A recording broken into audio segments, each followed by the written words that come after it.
Ça peut être notamment quand vous êtes, sur l'ordinateur. On cite même parfois maintenant l'apnée du mail. Le stress qui peut devenir chronique à force d'être répété quotidiennement. Bonjour. Alors aujourd'hui, je voudrais vous parler d'un défaut respiratoire que l'on peut avoir, dont il faudrait mieux se départir. Oui, il vaut mieux s'en départir parce qu'en fait, il y a des conséquences sur votre état général à différents niveaux, comme on va le voir. Ce défaut de respiration, c'est une rétention du souffle involontaire, c'est-à-dire une apnée involontaire. Alors, je vais parler ici de l'apnée involontaire pendant la journée, parce qu'en fait, on entend souvent parler de l'apnée involontaire pendant la nuit, c'est-à-dire le syndrome de l'apnée du sommeil, dont vous avez peut-être entendu parler. Mais ici, je vais parler de la rétention du souffle, dont on n'a même pas conscience, et qui peut avoir lieu pendant la journée, pendant qu'on fait différentes activités.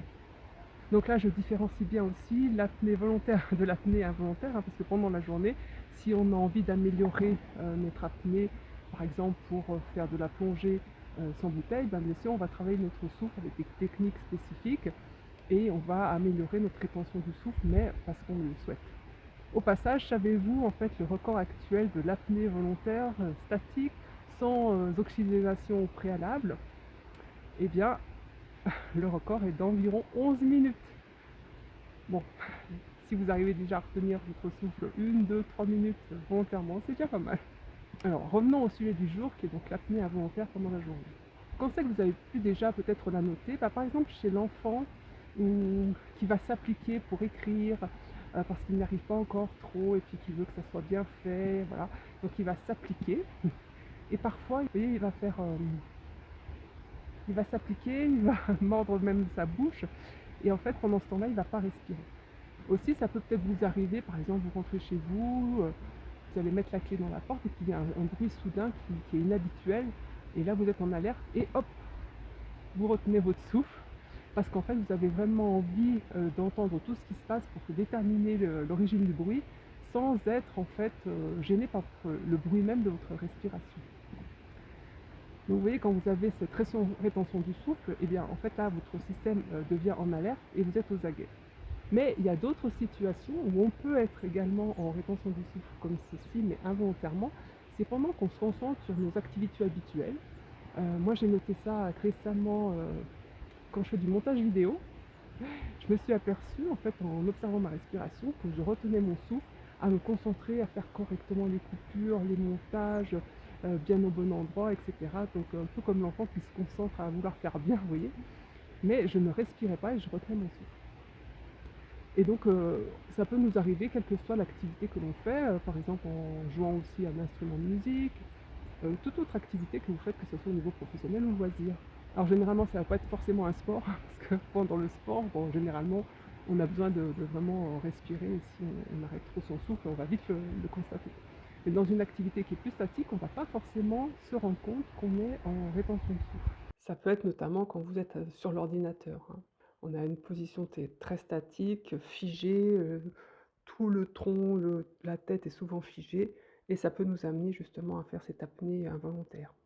On cite même parfois maintenant l'apnée du mail. C'est-à-dire que, bah, il y a peut-être des fois des appréhensions de tel ou tel mail que l'on va recevoir ou de ce qu'il va falloir faire suite à ces mails et donc là aussi on se met en état, d'alerte quelque part et on retient son souffle.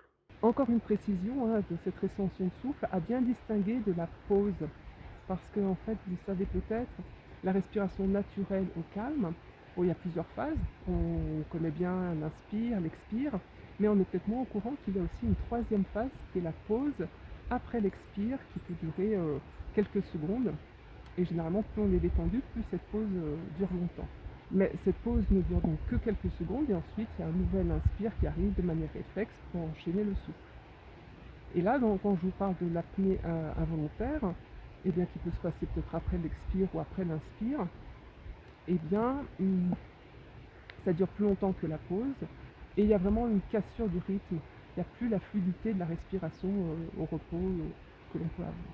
Alors bien sûr, si cette rétention du souffle a lieu ponctuellement, il n'y a aucun désagrément. Mais si vous faites cette activité avec rétention du souffle sans vous en apercevoir pendant des heures et des heures, et puis que ça vous le faites des jours et des jours et des jours et des jours, et voire des années et des années, là, vous pouvez avoir des conséquences qui sont néfastes sur votre état général. Alors bien sûr, ce n'est pas une rétention du souffle qui va durer des heures, parce que là, Comme je vous rappelle, l'apnée volontaire, c'est 11 minutes le record, donc vous n'allez pas tenir des heures sans respirer.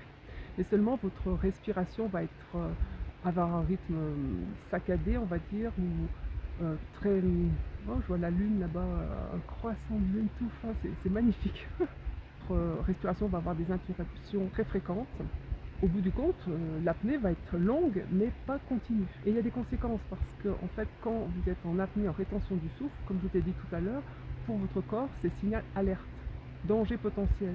Donc il faut être aux aguets. Donc en fait, c'est comme si votre corps, vous disiez à votre corps de se mettre en hypervigilance. Et à ce moment-là, il se met plutôt en sympathique. Vous savez peut-être que notre système autonome, qui est le système nerveux qui régule nos fonctions autonomes, que ce soit la fonction digestive, la fonction élimination, la fonction digestion, a deux branches, la branche sympathique et la branche parasympathique. Le sympathique, c'est l'accélérateur, disons, et le parasympathique, c'est le frein. Et quand nous sommes en potentiel danger, en fait, tout s'accélère, notre métabolisme est accéléré, pas la digestion par contre, mais en fait tout ce qui peut nous servir soit à combattre, soit à fuir. À ce moment-là, la fréquence cardiaque peut augmenter, libération d'hormones de type cortisol au niveau des surrénales. Votre digestion par contre est arrêtée parce que c'est pas le moment de digérer quand il faut fuir. Donc vous comprenez bien que si on est longtemps en apnée involontaire, eh ben, on risque d'avoir des problèmes de digestion et d'autres soucis. Ces différents soucis que l'on peut avoir sont entre autres liés, et notamment liés, en fait, disons, à l'arrêt de la stimulation d'un nerf important qui s'appelle le nerf vague. Ce nerf vague appartient à la branche parasympathique du système nerveux, et donc quand on passe en sympathie, en régime plutôt sympathique, entre guillemets, la stimulation du nerf vague s'arrête. Or, le nerf vague innerve beaucoup de régions, notamment au niveau des oreilles, au niveau de la gorge, au niveau du tube digestif. Le nerf vague, en fait, c'est un des nerfs les plus longs crâniens qui part de la base du crâne et qui va jusqu'au tube digestif. Donc, arrêt du fonctionnement, enfin, arrêt de la stimulation du nerf vague. À ce moment-là, la digestion s'arrête. Et puis, bien sûr aussi, je ne vous l'ai pas dit, mais le nerf vague innerve aussi la région du cœur. Donc globalement, si c'est plutôt le sympathique qui est stimulé, qui domine en quasiment permanence, et bien à ce moment-là, on risque d'avoir des soucis au niveau du rythme du cœur qui va s'accélérer ou avoir une certaine arythmie. On va mal digérer. On peut avoir des douleurs aussi au niveau des cervicales. Ce qui est noté aussi, c'est qu'on peut avoir les extrémités qui sont froides, donc les mains et notamment les pieds.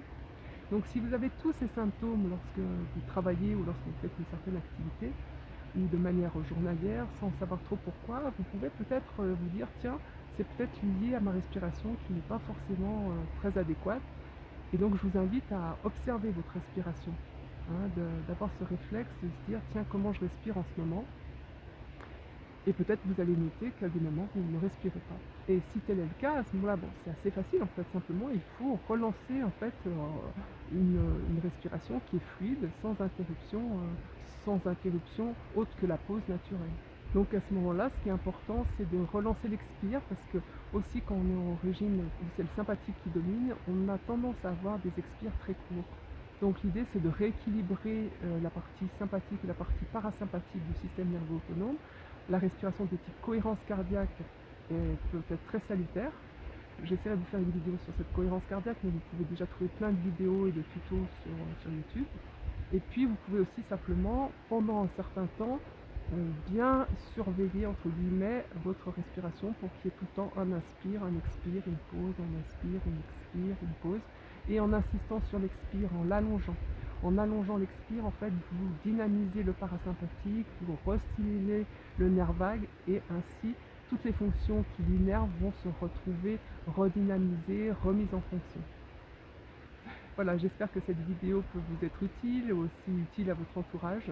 Une fois de plus, ça prouve l'importance d'une belle respiration fluide et d'être attentif à comment on respire au cours de la journée. Ciao!